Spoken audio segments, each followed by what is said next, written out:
ni ato bang? Good morning, good morning, good morning! Welcome sa atong programa, ang hatuo sa IPPO. Ang Kape Kag Balita. Kami ang inyong mga maambong na Ilonggo Caps, Police Senior Master Sergeant Francisco Lindero Jr. Kag-Police Corporal Erwin Magarso. Kag ako naman si Police Lieutenant Maria UMITEN. Ari kita sa adlaw ng Miyerkules, Mayo 19, 2021.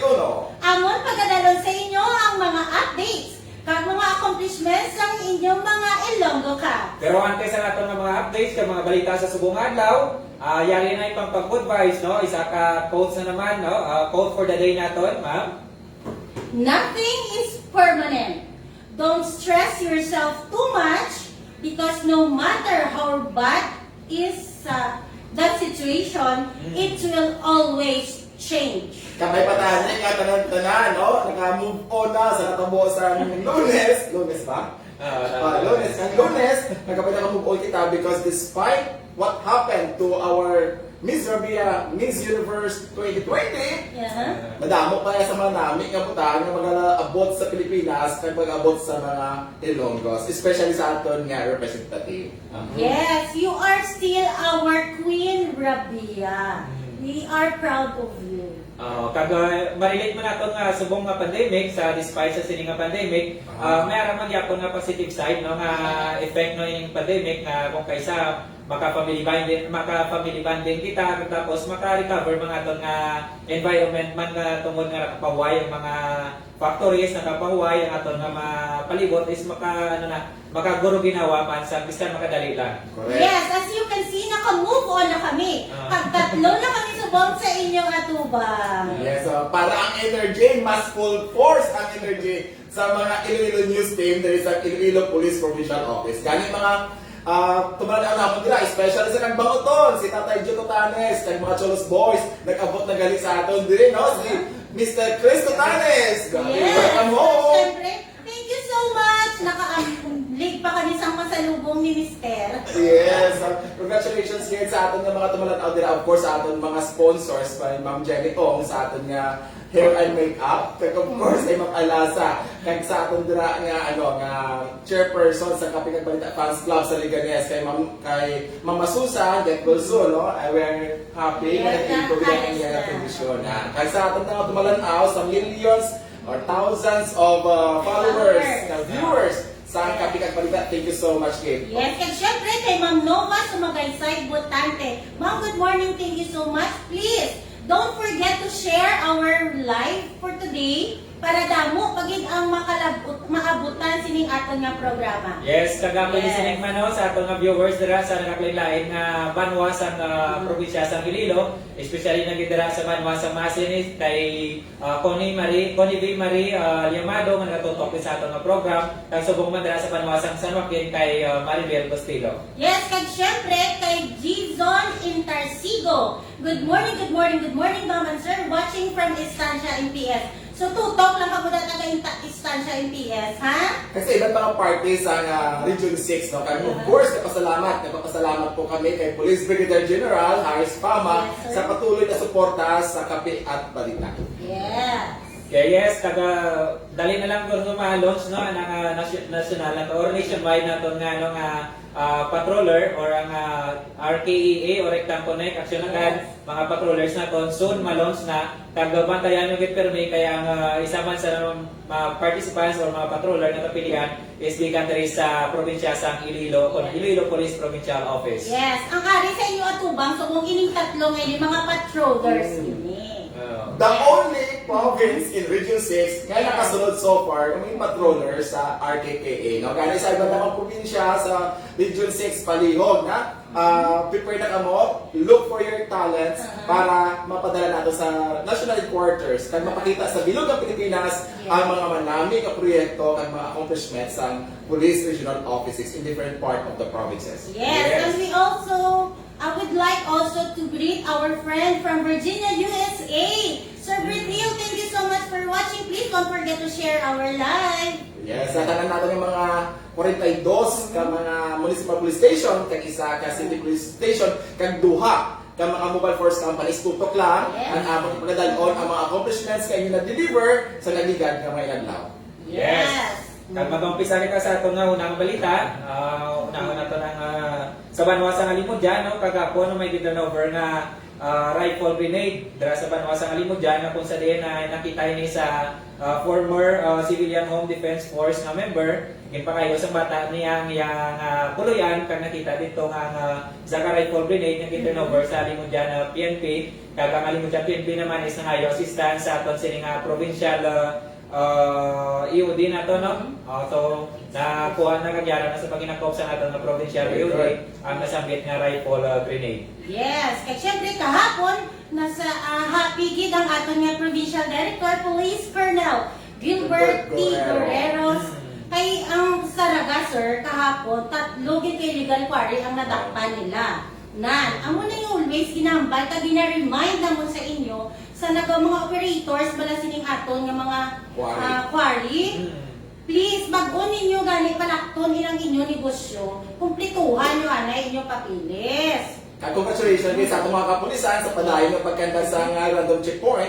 Agod nga hindi makaluwas o hindi makaagis sa inyong area of responsibilities ining mga nagadala sa mga foreign materials na wala sa nagkakaigong nga permit. Part ini sa atong pagbulig pa sa provincial government in relation to Provincial Ordinance 2017-145 ining pagpanakop sa mga quarry operators o quarry materials na wala sa nagkakaigong nga permit. Congratulations din sa Sarga IPS at sa mga istasyon na nagahiwat sa checkpoint operations.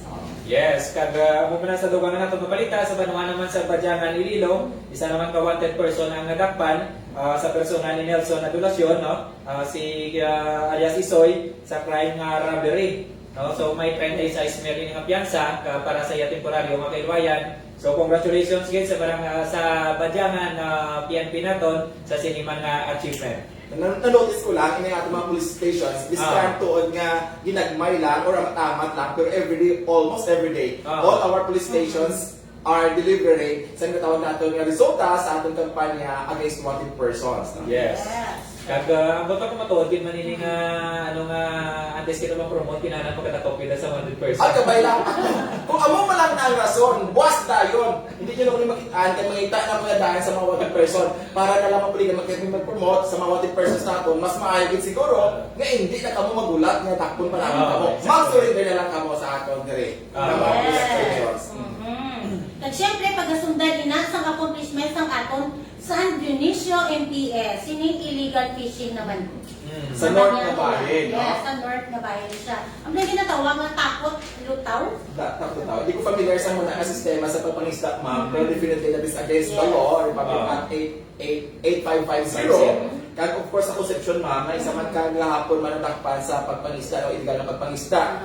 And again, I think this is the very important nga reason nga ang ating provincial director and even our mga congressmen there is Iloilo there sa Region 6 nag-propose na dapat may ang ating mga coastal municipalities may arami sila ng mga water assets. Dapat may water bank ka para mapastrengthen pag ang atong kampanya against illegal fishing. Pag sa aton man ng mga mangingisda, no, hindi na ito pagulaton nga badakpan pa kita o pagadakpon pa kita kung insakto man ang pamagi sa aton nga pagpangista, isundo na lang naton kay isipon man naton nga ang henerasyon hindi lamang nato pag-isipon ng sa subong nga tiempo kundi para man sa mga ulihing tubo man naton ang mga kabataan ninyo, mga kapuhan ninyo nga basi magabot ang time nga wala na sila sa makuha nga isda. So para ma-preserve man ang aton nga kalalawran, no, dapat ano lang naton ang legal lang ang pamagi sa pagpangisda. Congratulations again sa Conception MPS, sa pagpangunan ni Police Major Ronnie Brillo at sa San Dionisio MPS. So interrupted ba tayo?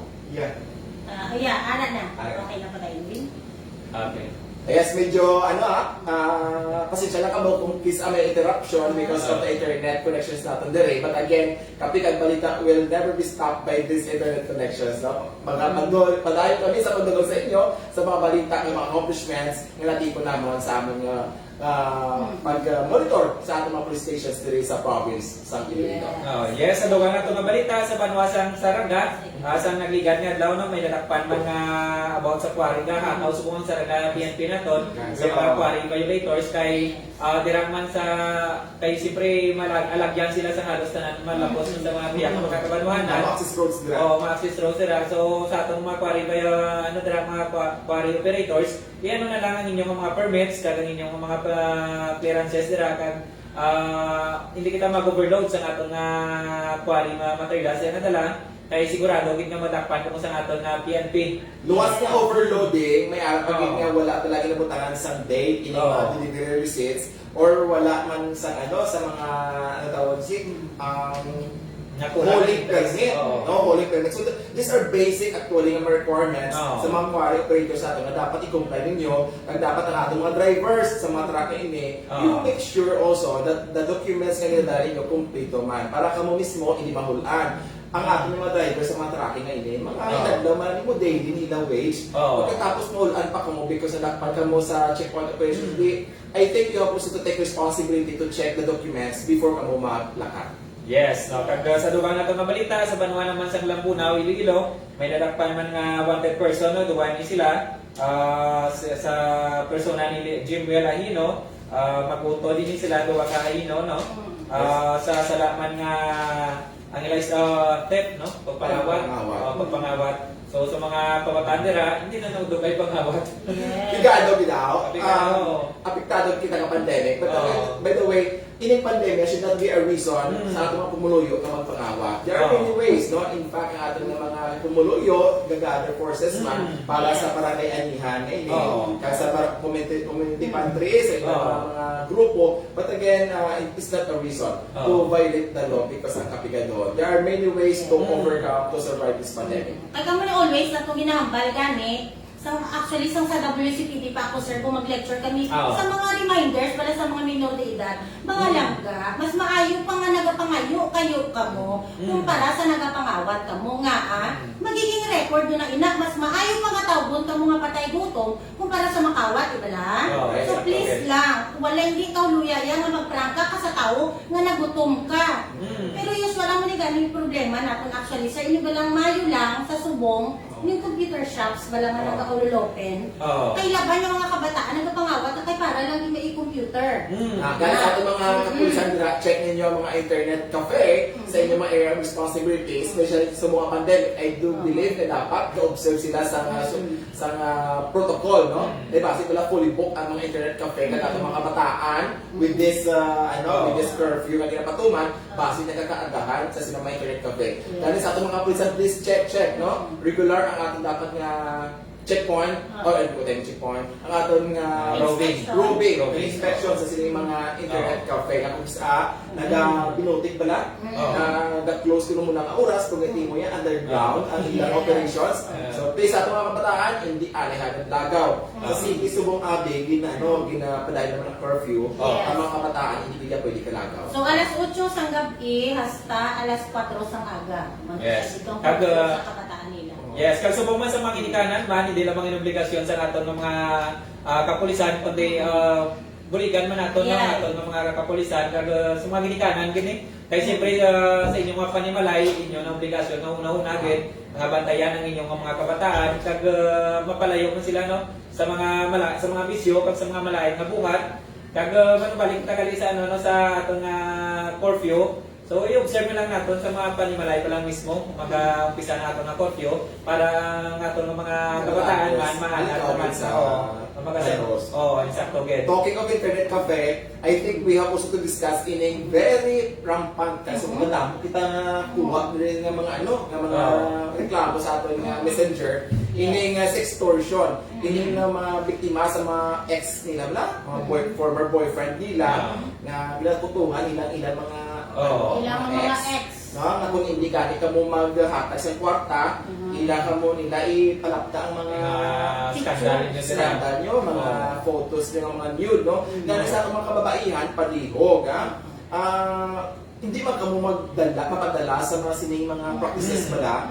Kaya kinahanglan nyo bigyan na i-video ang mga private nyo, ang mga ginahimo, o kung magpadala kamo sa mga pictures, mga nude photos ninyo. You have to respect yourself, no? Yes. Because eventually, you could be a victim sa sining tawag nga extortion. Sakto. Damo na nga kaso diri sa Pilipinas sa sining extortion nga ini, kag laban-laban sini, ipamwartahan ka mo sa inyong mga former boyfriend. Kag usually, din ba na-notice ko, ang mga babae ang biktima, wala na sa extortion nga victim nga lalaki. Nga ang babae, di pa hubo na, sige, hindi kapag hindi mo pagkaan kwarta, pakita mo na yung ibang homeless nga pictures. Or, no, nga tingala ko, why only women are the common victims? Ang lalaki, hindi na i-publicize ang inyong hubad nga katotohanan doon. No? Pag ang gusto naman ipaabot sa inyo, hindi lang maging biktima ang mga ex ninyo, wala? Inapag iba lang hindi kamo makiuso, sining ginapangaluyagan kamo over the internet, over messenger, tapos hinambala na kamo nga beautiful, kamo boyfriend mo na dayon, sinabat mo na, tapos syempre mga yun na sila dayon, ma-demand na sila sa picture mo, abe, padali ko bisang picture. Please lang, reminder sa mga kabataan, especially kabataan, hindi na siya ang victim, na hindi ka mo basta-basta magpadala. Picture lang daw, gano'n nila nga, ayoko picture. Alam na sa profile picture ko, hindi ka mo mag-send, please. Yes. Sa mga sa private message, bulay ng mga naka-topless ka mo, o kung mga sensitive na balang mga pictures nga, ha? Amo niya ang ginahambal ni Sir Francis kay na magiging victim ka mo of sextortion. May araw na nagani na nagpakilala sa messenger ng mga talent managers o promoters sila. Iti mo ya, amo nang eventual ilang ubraw sa imo, no? Panayon kanila sa, okay, layo sang pictures or video mo nga wala sang bra. Na, kay mo ka model dito sa iba yung pungsod, no? But eventually gali mga Filipino malina siya kag gamiton nila inang mga video nimo or photos nimo para i-scam ikaw. Yes. Kaya mga scam na ni bala mga damo sa aton dire, mga Ilonggos nga nag-pretend nga mga online sellers. Dason pay before nila i-deliver. Iti mo ya pagtapos mo bayad sa GCash or Paymaya, hindi na makita ining mga persona. Yes, kag other ano pa gid sir, inyong kakatabo balasan na hack ang inyong account. Yes. Just recently ang ako nga cousin from Canada si Santupas ano lang gid it's a good news kasi na nabawi ang iya account kay amo ni siya nag-post gani kami nagligad nga gabi kay ang iya account na hack ni siya gingamit ang VPN. Kung sabihin ang IP address sinang nag-hack hindi makitaan. Tapos inang nagapangayo-kayo sa members or mga friends kadla sa Facebook na do as if nakilalahay kamo. Please lang kamo kung may ara kamo mga GC nga magpamilya, mag-ubra kamo sang sarili nyo nga code or password. Counter-check it. Counter-check. Hindi kayo kaalam sining nag-hack, you know what? Ang kaalam sining nag-hack. Kaya ang nauna, ang style niya na, kunyari mag-video chat siya. Tapos kung kunyari wala mo na sabat, then inang ma-return call ka, mahambala siya dahil ay mahina internet o chat na lang ka.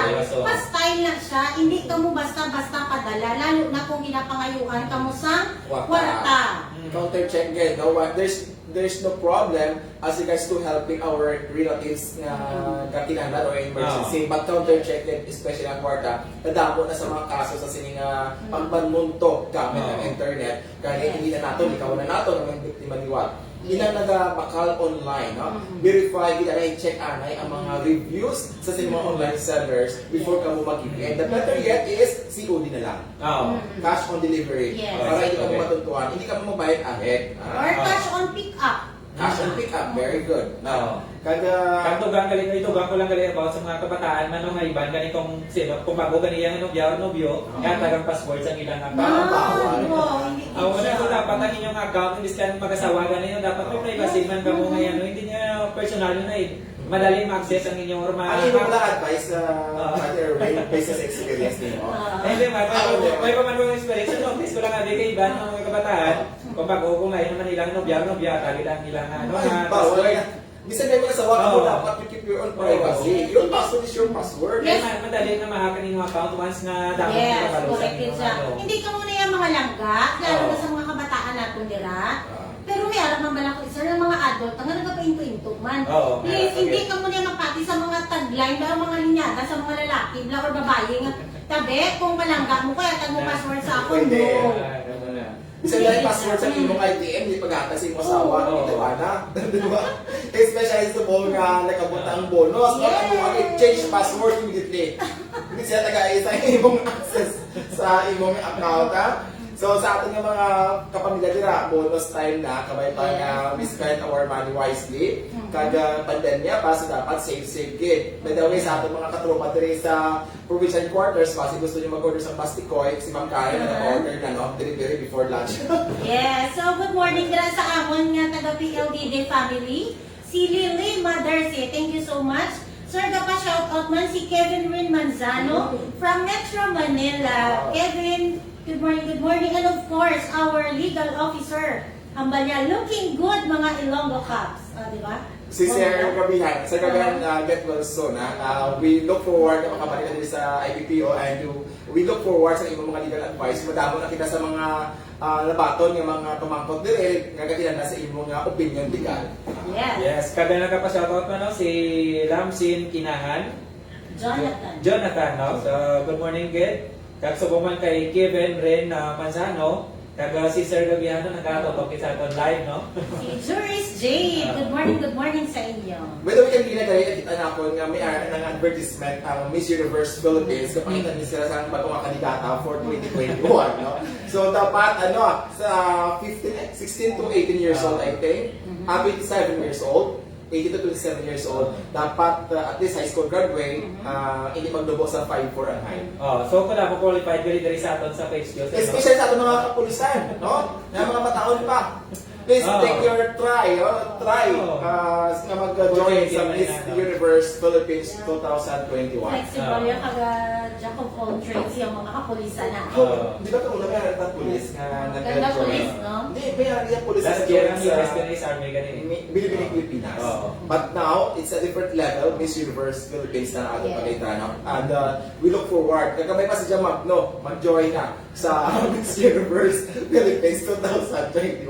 Tanaw tagid din kung ano rin iba natin siya Magno ngayon sa Miss Universe 2021. Yes, mag-move on na kita. Move on na ta. Please, Magno.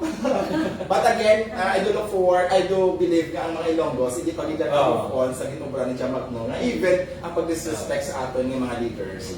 Kag isa man siguro sa isa man sa mga rason siguro kung why madalas si Rabia is because ang mga Pilipina o mga Pilipino mismo is nagkontak-kontak wala sang full support. But I think I do believe 90% of the Filipinos are behind Rabia. So mo na pala nga sa may lang ditata kung grabe suporta sa may unity, so may chance agad. Video ko pag-istorya lang para sa Miss University ni magtuntat ang among Kape Kag Balita. By the way, thank you so much guys sa kanilang suporta sa subong edisyon naton sa Kape Kag Balita. Ito may inyong mga maambo ng mga Ilonggo Caps, Police Senior Master Sergeant Francisco Lindero Jr. Kag-Police Corporal Erwin Magarso. Taga ko naman si Police Lieutenant Maria May UMITEN. Until- Nalipay din kami sa inyo. Hindi kami maguntat, no? So nalipay din kami sa inyong padayon na suporta sa amon. Thank you so much again. Until tomorrow, God bless Iloilo, God bless Philippines.